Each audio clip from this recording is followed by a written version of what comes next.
Bien-aimé, tel il est, tel nous sommes sur la terre. Nous avons été créés à son image pour dominer, assujettir et régner. Et il dit, nous sommes des dieux. Tu avais dit, nous sommes des dieux.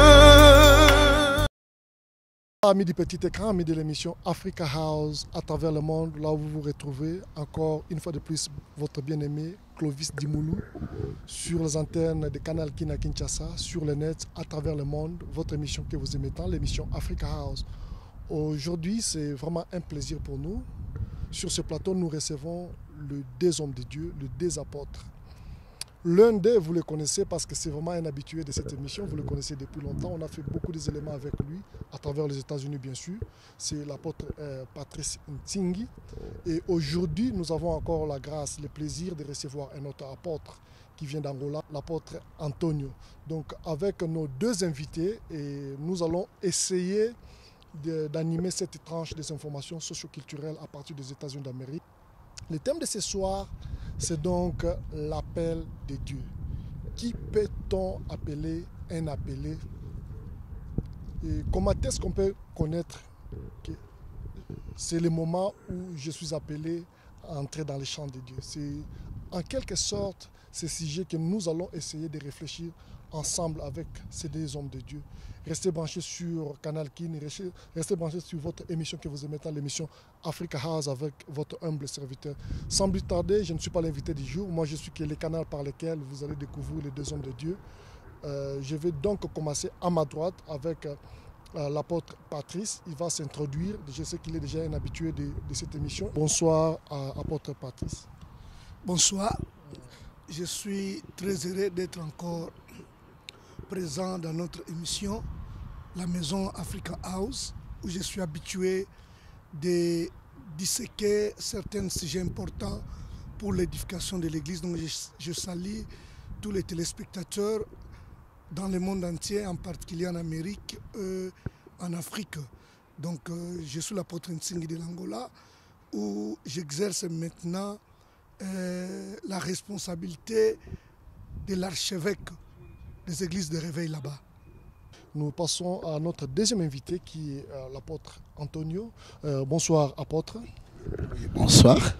Bienvenue dans ce programme, dans cette émission Africa House. C'est la toute première fois que nous vous recevons dans cette émission. Nous aimerions d'abord connaître un peu votre parcours. Si vous voulez vous introduire au public qui vous suit en ce moment à travers le monde, ça nous fera vraiment plaisir, quoi. Ok, merci beaucoup. C'est comme vous le dites, je suis apôtre Antonio. Je suis fils dans la foi de l'archevêque. J'exerce mon ministère auprès de lui il y a de cela beaucoup plus d'années, où je suis appelé en Angola. Je suis pasteur d'une grande église du nom de Mont-Carmel.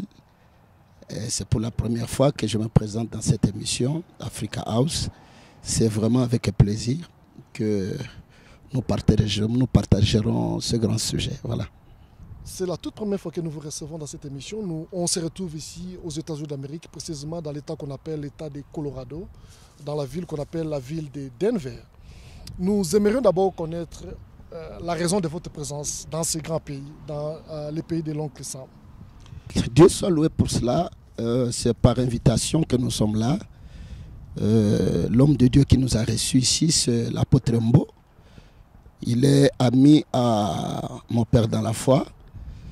C'est lui qui a permis que nous puissions être à Colorado pour animer une séance, beaucoup de séances d'ailleurs, des interventions, des enseignements, de séances de feu. Et après, on a un parcours par-ci, par-là dans d'autres États pour partager la bonne nouvelle du royaume. Voilà.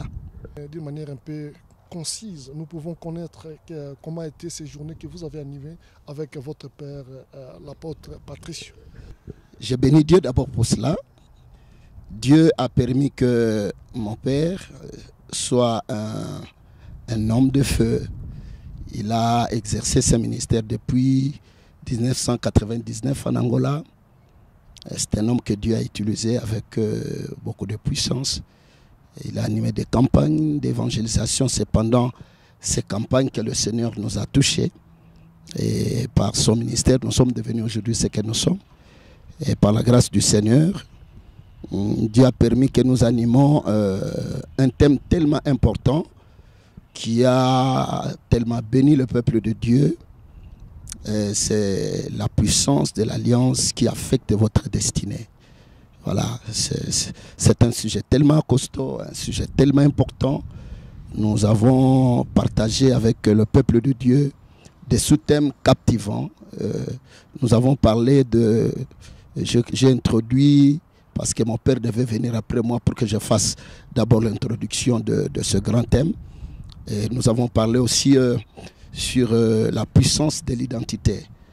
Donc, pour entrer dans son destiné, il faut d'abord que quelqu'un arrive d'abord à se connaître et connaître où il va. Parce que la destinée, c'est le plan de Dieu, c'est le point final des actions que Dieu a préparées d'avance. Si quelqu'un n'arrive pas d'abord à détecter quelle est sa destinée, comment il peut entrer dans cette destinée pour enfin démontrer ce qui est dans la destinée. Voilà. Et après, nous sommes passés dans d'autres petits sous-thèmes qui a fait que le peuple de Dieu soit richement béni. Voilà. Apôtre, comme je disais tantôt, que vous êtes déjà un habitué de cette émission, un habitué des médias. Donc les gens qui vont vous suivre à travers le monde vont facilement vous reconnaître à travers votre visage, à travers vos interventions. Je sais que vos interventions édifient beaucoup de gens, beaucoup de peuples de Dieu. Et ce soir aussi, comme je disais tantôt, c'est vraiment une bénédiction de vous avoir encore une fois de plus dans ce plateau. Et ma question, la toute première question que nous allons vous poser, je crois que la dernière fois que nous nous sommes rencontrés, c'était à Washington DC, ça date de 4 ans. Et vous avez dit que vous allez frayer les chemins. Est-ce que nous pouvons d'abord connaître où est-ce que nous en sommes avec ces projets que vous avez étalés lors de notre dernière émission à Washington DC? Ok, bien, merci. Je suis dans la grande joie de déclarer et de proclamer cette grande détermination que je suis en train de frayer le chemin pour que la nouvelle génération monte. Là où je travaille en Angola, à l'instant, je supervise plus de 50 églises, au moins 120 pasteurs sous ma lidérance.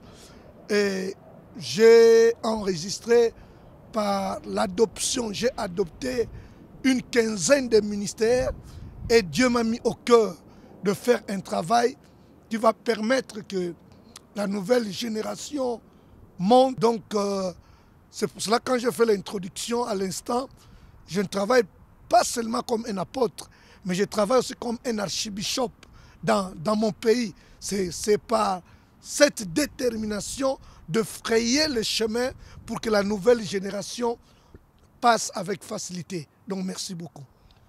Ce soir, nous vous recevons dans ce plateau, c'est pour parler de l'appel de Dieu. Ces derniers temps, je ne sais pas si nous vivons un temps, moi j'appelle ça vraiment le temps d'apostasie, de confusion. On ne sait plus exactement qui est un appelé de Dieu. Parler de l'appel, c'est juste la vocation. C'est un travail exclusif que Dieu fait pour son peuple. Pour découvrir exactement si la personne est appelée, ce n'est pas par les yeux, ce n'est pas par expérience, c'est dans le travail, en produisant les fruits, en exerçant les ministères. C'est par là que nous découvrions exactement que la personne est appelée ou pas. Donc l'appel, c'est vraiment un travail exclusif de Dieu. Donc c'est Dieu seul qui détermine, c'est Dieu seul qui prouve que telle ou telle personne est appelée ou pas. Merci beaucoup. Est-ce que vous avez quelque chose à ajouter par rapport à cette intervention? Oui. Parlons de l'appel, comme l'archevêque venait de le dire. L'apôtre Paul dit ceci, il dit, ce n'est pas celui qui se recommande lui-même qui est approuvé, mais celui que Dieu recommande. C'est-à-dire, quand Dieu appelle quelqu'un, il le confie une charge. Quand il leur confie la charge, puisque là où Dieu appelle quelqu'un, très souvent, il peut être seul, il peut être au milieu de beaucoup de gens. Quelqu'un peut recevoir l'appel, par exemple, dans une croisade. Ou quelqu'un peut recevoir son appel en forêt. Il peut être accompagné ou pas. Mais ce qui fera la signe d'approbation, ce sont les résultats que la personne aura à démontrer devant la multitude. Voilà. Donc, comme l'appel, c'est une vocation, la vocation ne vient pas de l'homme, la vocation vient de Dieu. Parce que l'appel vient de Dieu. Et quand Dieu appelle quelqu'un, c'est pour le recommander auprès des autres personnes pour confirmer que cette personne est appelée.